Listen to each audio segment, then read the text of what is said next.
afternoon, 5-State Farm Report. Danielle Drotzman, your host here for 570 WNAX. Thanks for tuning in here on this Tuesday. Want to take a moment to thank our sponsors, Just Met Farm Mutual Insurance, Fordyce Co-op, and Total Auctions and Real Estate.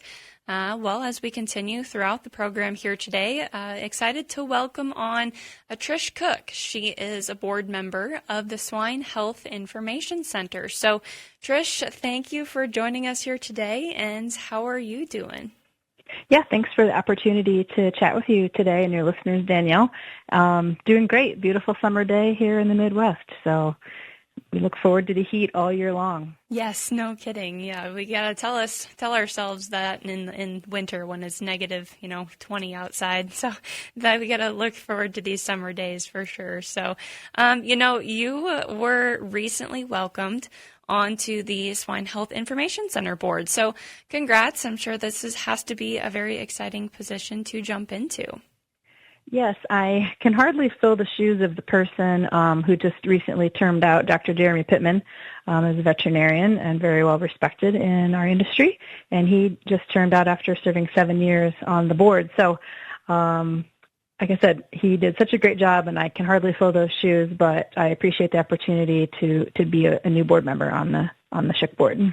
Absolutely. Well, I know with every new position, there always comes a learning curve, and I'm sure it'll be great. But I guess just first tell us, who exactly is the Swine Health Information Center, and I guess what does the organization do?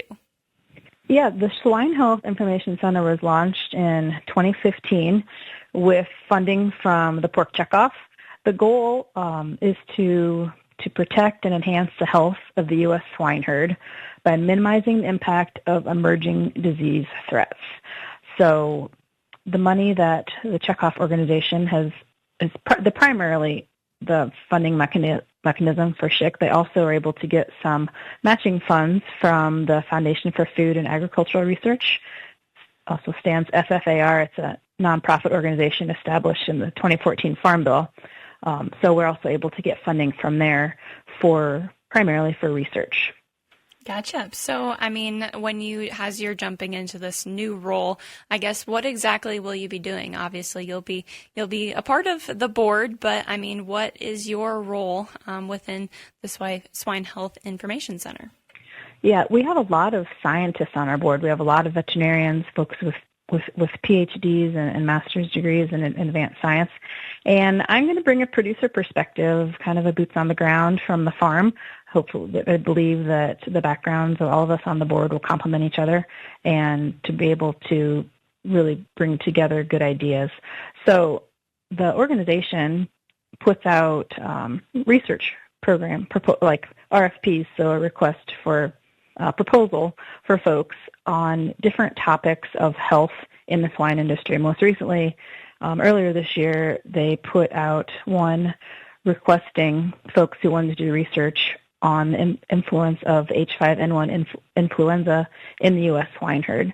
And they had a lot of folks come back, a lot of scientists and academia with proposals that they wanted to have help funding. So those are in the areas of like diagnostic surveillance, biosecurity practices, safety of pork, business continuity, a lot of different areas. So I am not on the group that goes through those proposals. That's a group that has a lot more scientific information and background than I do. That's a working group or a committee that evaluates those RFPs.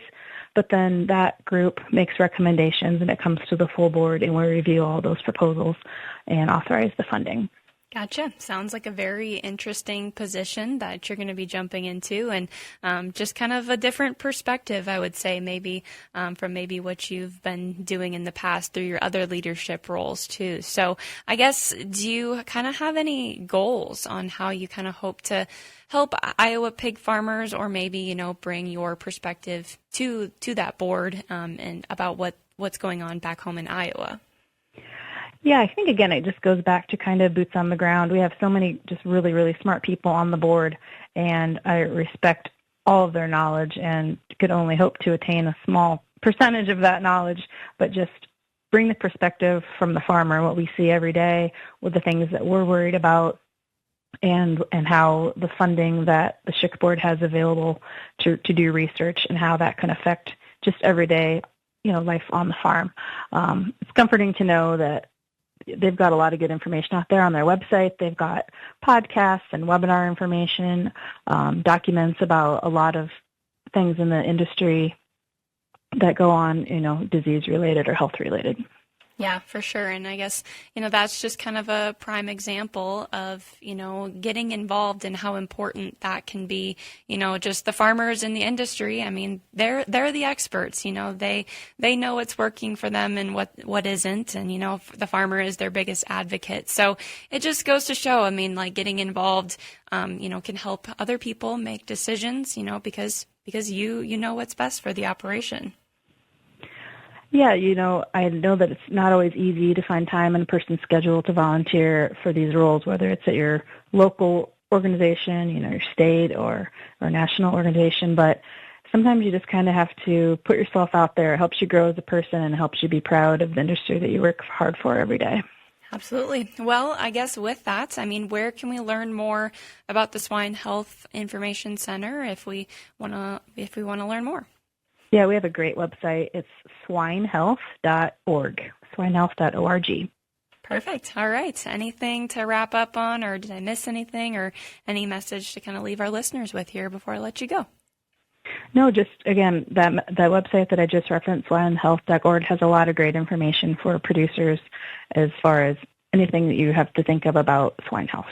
Perfect. All right, Trish, thank you for joining us here today, and good luck in your new role, and be looking forward to working with you in the future, too. So, again, thank you for joining us.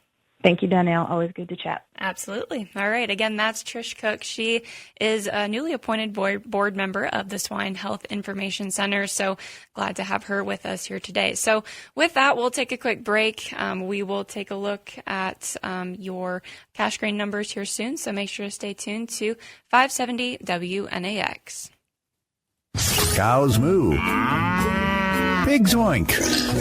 Keith and Danielle. People train runs out of Stubbville. They talk. Farm news, markets, and more on